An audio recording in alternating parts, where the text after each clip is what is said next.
এই 2025 সালে যে আমি কত কিছু হারিয়েছি, তো সেটা তোমাদেরকে না বললে হয়তো তোমরা বুঝতে পারবে না।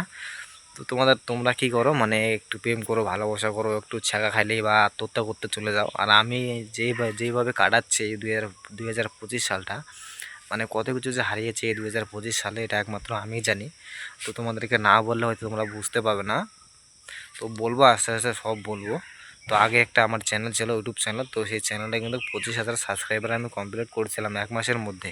1 মাসের আগে হয়ে গেছিলো। তো সেটা হয়েছে একমাত্র তোমাদের ভালোবাসায়। কিন্তু দেখো ভগবানের কি লীলা, সেই চ্যানেলটা মানে ঠিকই ছিল, কিন্তু সেই চ্যানেলটার পাসওয়ার্ড আমি ভুলে গেছিলাম। বাট সেই ফোনটাও মানে হঠাৎ করে খারাপ হয়ে গেছে।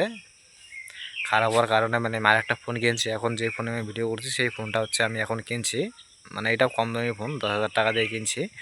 তো ক্যামেরা কোয়ালিটি দেখে হয়তো বুঝতেই পারছো কম দামি ফোন এটা। তো মানে এই ফোনে যখন আমি ওই মানে অ্যাকাউন্টটা লগইন আর কি মানে করার চেষ্টা করছি, তখন কিছুতেই লগইন হচ্ছিল না, মানে ফরগেটও হচ্ছিল না, যেহেতু 2 স্টেপ ভেরিফিকেশন করা ছিল সেই কারণেই মানে ফরগেটও হচ্ছিল না, কোনো কিছু হচ্ছিল না। আমি অনেক চেষ্টা করছি, অনেককেই দেখাইছি, মানে অনেকের কাছে সাহায্য হয়েছে, কিন্তু কেউ কোনো কিছু করতে পারে না। আমার যে জিমেলটা আছে সেই জিমেলে ঢুকবে ওটিপি, আমার জিমেল কিন্তু আমার ফোনে খোলা ছিল না। ওটিপি ঢুকে ঠিকই, কিন্তু মানে আমার ফোনে তো যেহেতু জিমেলটা খোলা নাই, মানে ওটিপিটা আমি মানে মানে কোনো কিছু দিয়ে চেষ্টা করলেও মানে নিতে পারছিলাম না। তো গুগলে আমি রিপোর্ট করেছিলাম, বাট তবুও কিন্তু আমার সেই অ্যাকাউন্টটা ফিরে পাই নাই। তো এখন আমি এই চ্যানেলটা খুলছি, এখন এই চ্যানেলে কিন্তু কোনো রকম ভিউজ আসছে না, তো খুব কম ভিউজ আসছে। তো যাই হোক, অত কিছু বাদ দাও। তো আর কি আমি হারিয়েছি 2025 সালে, আমার মায়ের মানে অর্ধেক জীবন চলে গেছে, মানে এখন মোটামুটি আর কি বেঁচে আছে। তো জানি না কী করে কি হবে।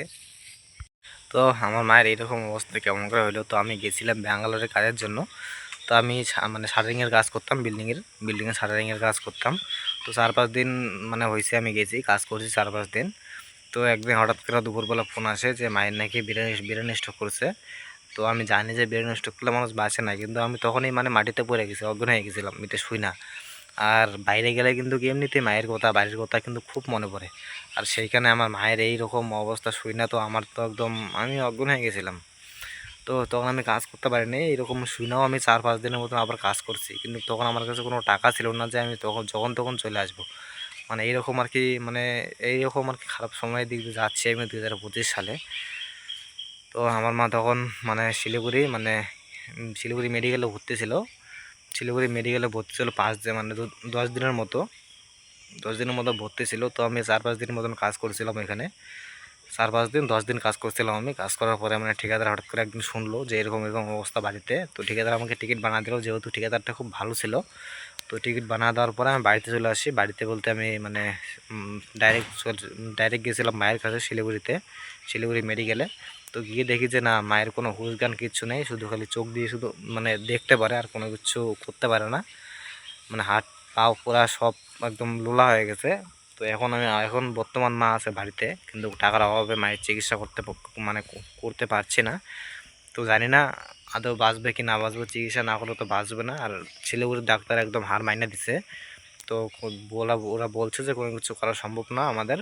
তো আমাদেরকে বললো যে ব্যাঙ্গালোর নিয়ে যেতে, আমরা যে ব্যাঙ্গালোরে নিয়ে যাব, মানে ওইরকম আর কি টাকা পয়সা আমাদের কাছে নাই। তো এরকম খারাপ সময় যাচ্ছে আমার 2025 সালে। তো আরও অনেক কিছুই, মানে এরকম এই কথাগুলো বললে হয়তো ভিডিও মানে অনেক বড় হয়ে যাবে।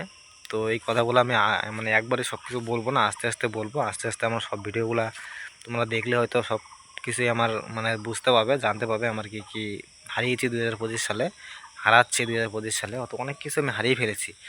আর 2025 সালে তো এখনও শেষই হলো না, তো জানি না আর কি কি হারাবো, অনেক কিছু হয়তো হারানোর বাকি আছে এখনও।